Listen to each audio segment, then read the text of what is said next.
Okay, so good morning from my side. Ethem Pekin. I'm, as Jakob kindly introduced, representing CER in Brussels, which is bringing operators and major infrastructure managers in Europe.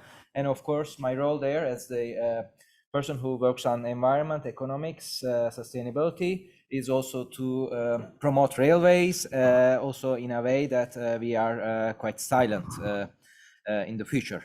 My presentation will not be that detailed in policy, which Marco very well introduced, but it will a little bit zoom in to the importance of noise management by railway companies, why it is in our strategy to manage properly noise in the delivering the model shift goals, so that there's a good future for rail. So therefore, I will zoom in a little bit in my intervention, these future aspects.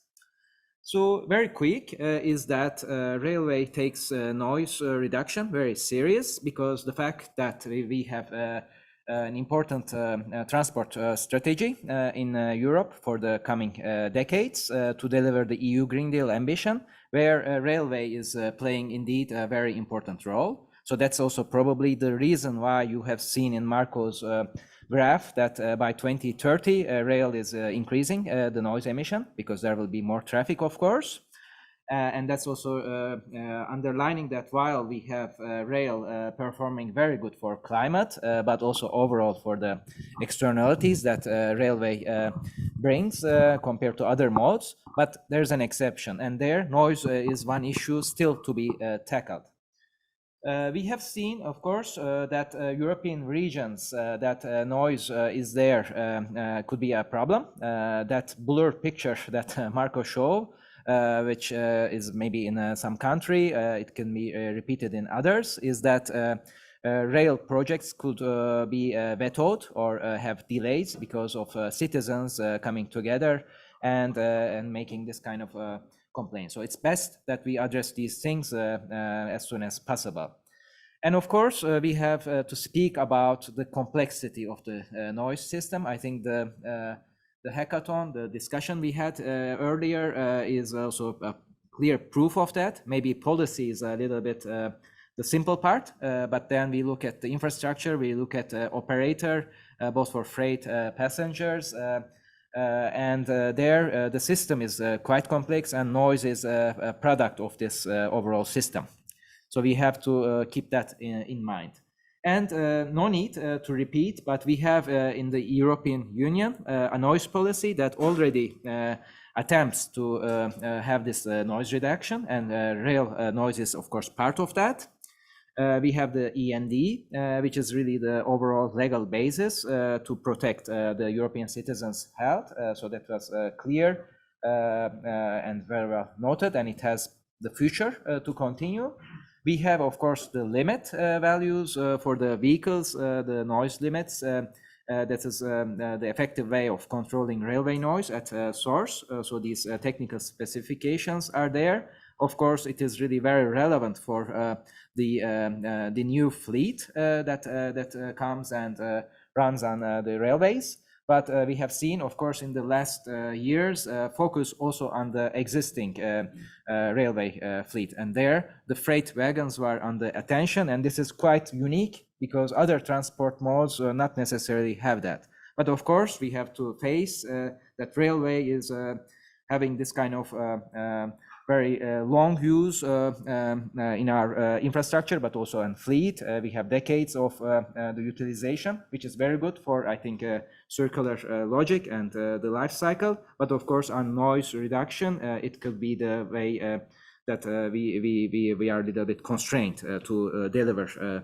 So therefore, this action was necessary, and Europe came up with a proposal, and that's now being implemented. And of course, we always have to keep the need of infrastructure, because at the end, local externality is, we speak about this local externality, and national measures and more towards the local actors are going to be needed. As I have said, this European approach with the new TSI noise is there. It was a long exercise to create this legal framework, quite the harmonized way, to have the noisy wagons out of the quieter routes that were defined, and now we are about to implement it so that there will be the silent brakes by end of 24. And there we needed, of course, the financial support to encourage the fleet renovation so that there will be a quicker transition. And there we have seen a number of countries going really quicker.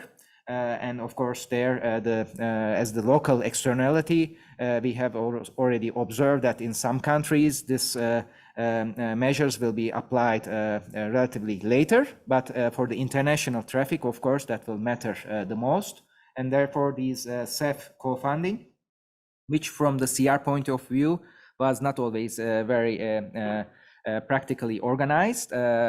But nevertheless, there has been interest from the wagon owners to make those switch.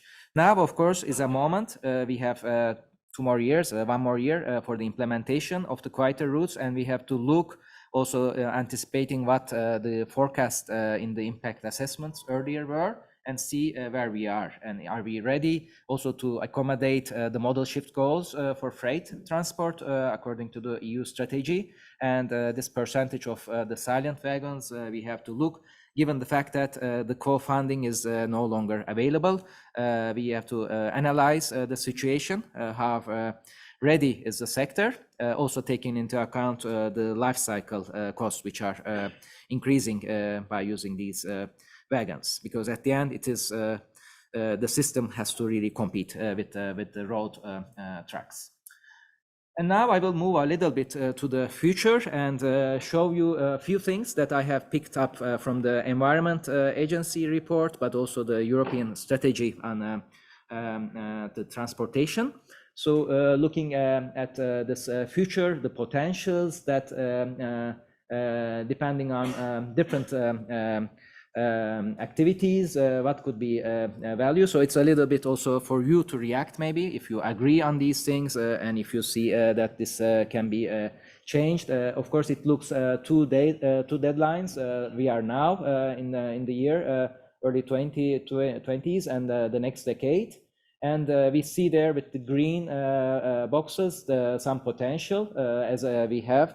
The measure on the silent brake policy is to deliver the noise reduction. Of course, we speak about the separation between the cities and outside, and electrification, of course, will play a certain role. It's also part of the decarbonization goals.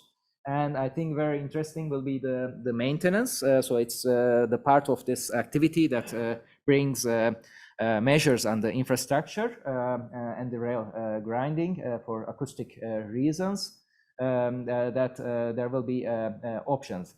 But for the rest, it's also worth looking at those orange boxes, which are flagging us that there will be an increase for the fact that there's a demographic change, more transportation on railways. So this is for the future. I will go also a little bit beyond railway, because we have the duty of having the climate neutral Europe. And of course, that can be done by moving many people to railways. But of course, this will be increasing noise. But if we are not also achieving that, there are a few things I have picked up from the very lengthy document of the European Commission on a staff working document that complemented the EU targets on sustainable and smart mobility.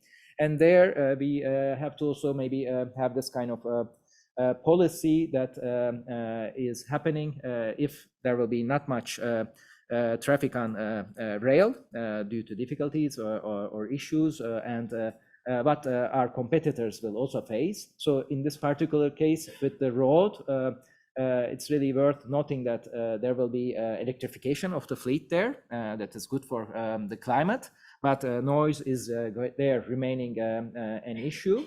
And that's also the pollution in a local setting with the microplastics. So that's also calling for measures. There is also on the side of aviation, of course, which need to really be much more sustainable. we will also observe there the growth of the traffic there, and then of course population will be exposed to noise, and there charging is one thing that is of course on the policy toolkit, and we have seen there, and we will see how the new evaluation of the directive shows that not all of those airports have been accommodating those noise that it comes. So these are the things we can watch out in the near future when making the policy to control noise according to the zero pollution targets that are now set. Solution, of course, is also, I'm taking a little bit in the discussion from my infrastructure group that I have took part, is that there's definitely need in this holistic approach. I know it's a vague concept, but we have to keep the main goal of reducing noise, and there in the system of railways, it's complex, but there are many tools already proven to be effective. So it's also to better implement and overcome those difficulties, but also have this wider look in the intermodal setting that we develop coherent policy to deliver all those goals. Of course, technology could still be continued because there could be new improvements, but there has definitely been many measures, and their cost benefit is the crucial thing. So that is to be understood by all actors and pick the measures accordingly. And I think the best practice exchange like happening today is very good help to that. And of course, smart pricing. So we already show you that background documents that there are externalities, even when we speak about clean fleet. And this is exactly the case for railways, that there will be still some noise. So it's best to address all transport modes, this externality on noise, and maybe these additional emissions that are now coming and becoming a health concern, and make that pricing as an incentive to have this transition in the next years.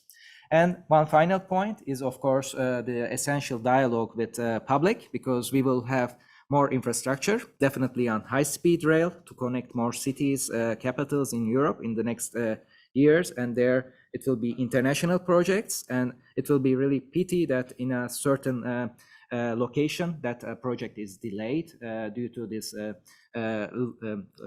not ideal management of noise. So it's really important from the policy to have facilitated dialogue, and sector, of course, should be ready to take part in a constructive way. So this is what I really do in my intervention to give a little bit on the future.